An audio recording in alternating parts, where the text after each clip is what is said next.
Hi guys, welcome to Biyahe ni Kano podcast. So here today we have a new guest na atin sa ating podcast sa hapong ito. So ready na natin silang pipick upin sa oras na ito. So let's go. Punta tayo sa kanila.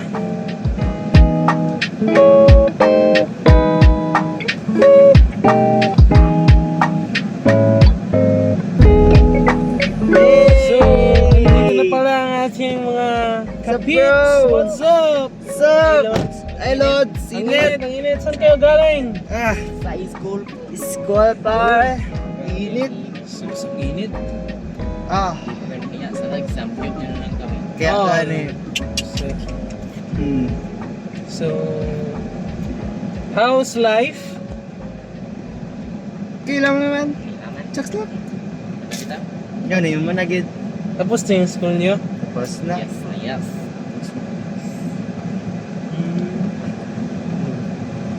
How's your school? Like yung mga subjects nyo? Kailang. Kailang. I heard na ang MIL is a very interesting subject.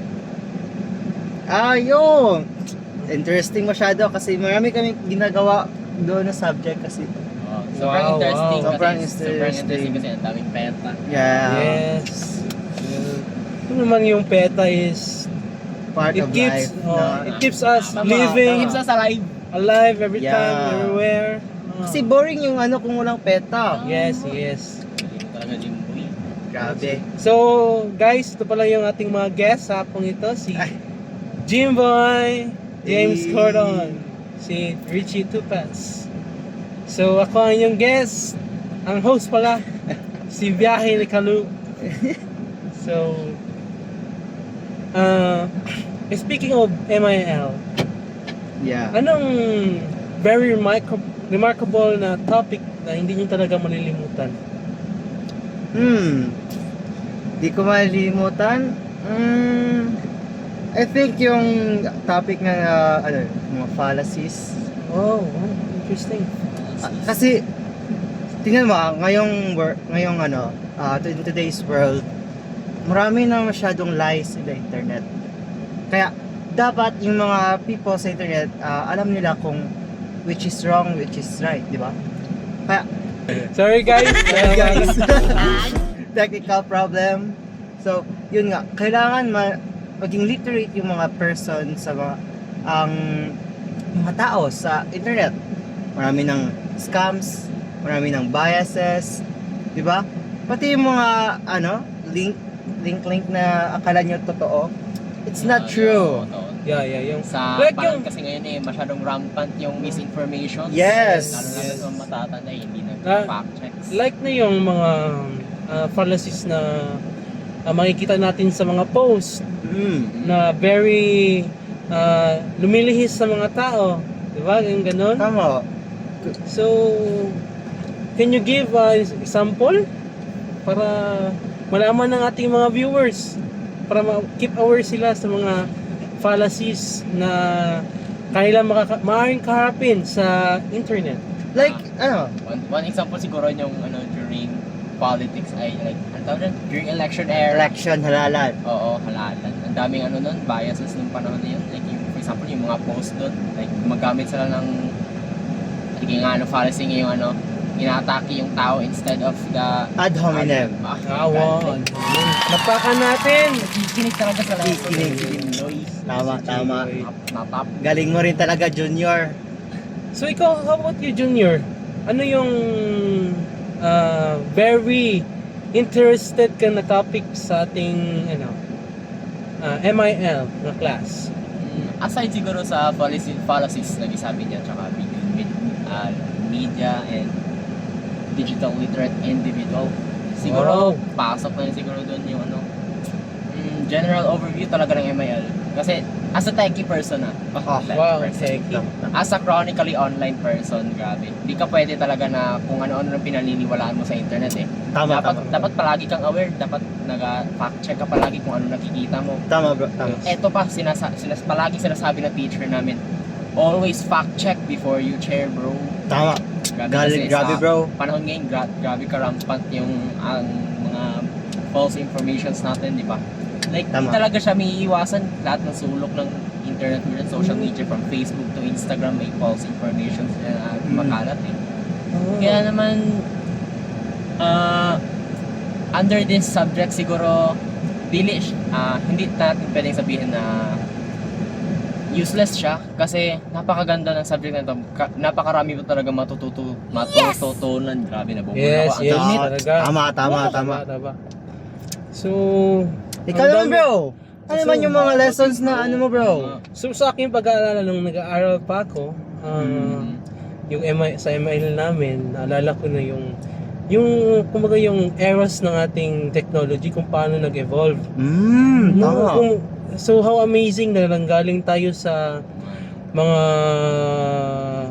picture yung sa mga cave paintings, like yung pag-paint natin mga caveman, tapos hanggang ngayon na napunta na digitally.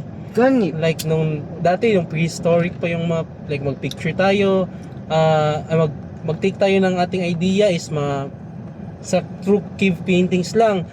Tapos na yung paano yung mga information na disseminate, like yung paano nag-start yung print media.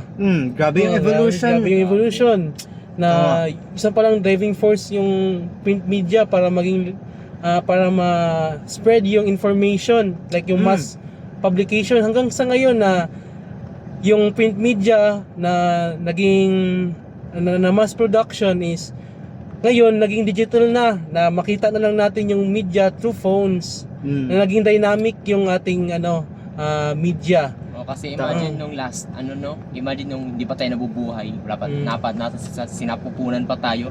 Dati yung information lang nila is through physical copies. Ngayon newspaper lang. Ngayon one touch away, meron ka ng information. Tama. Grabe yun, bro. Naalala niyo ba yun? Grabe talaga yung evolution ng technology ngayong century. Like nung dati, through hearing lang, static lang yung like ang ng media is static, one way direction lang. Pero ngayon naging dynamic. Kung nakikinig ka sa like sa phone, ngayon pwede ka na maka-interact with other end of the phone. Like dati is yung pag send ng media is one way lang. Kumbaga, pag send ng news sa radio, hindi ka naman pwede mag-feedback. So ngayon may interactive may interactivity tama. na siya ngayon. activity na ngayon. So, Pwede ka nang ang galing ang galing. So na-explain talaga ng MIL at nag-wonder din yung bawat isa sa atin. Yan. So ano yung mga learnings, kumbaga realization ninyo sa topic natin? Sa mga natackle natin sa MIL? For me siguro, one thing is that hindi tayo static when it comes to evolution sa media. Kasi pabago-bago yung ating mga teknolohiya around these days. Like imagine dati like 2D lang, ngayon pwede mo na siya gawing 3D actually. Meron ng virtual realities, meron pa nga augmented realities. Tama. Like imagine how far we can go with all those ideas coming up. Like imagine maybe in the near future pwede na pala tayo like I don't know, the unthinkable technologies. Yes, tama. No, 5G. 5G na or No. 6G, No. 7G. From signals to from motion pictures to videos Dati, to everything. Di ba dati naisip natin yung mag-call tayo is ganito lang, pero ngayon May video call may na. video call na. May video So call hearing na. lang dati. So ngayon naging video call na. Napakaganda ng evolution talaga ng ating net. So ikaw James, anong mo? Para sa akin is naghubog talaga ito ng ng curiosity ko about paano kayo magiging future natin. Will it mag-downgrade ba tayo or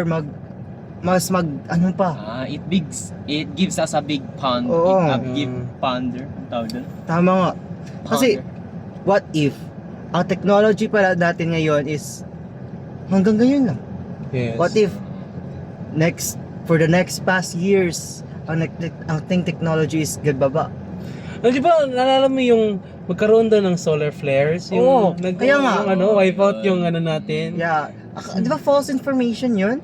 Oo naman, pero may chances naman din, sabi ng ating Yeah. mga like NASA, pero hindi naman yun mangyayari likely. So, yun na lang siguro sa natin. So, ano na yung ating time. So, salamat sa ating mga viewers, sa ating mga guests at viewers sa pagkikinig. So, meron sana kayo na tutunan sa aming discussion sa today's video. So, have a nice day. Goodbye. Peace. Biyahe ni Kano. See you. Peace. See you. Peace.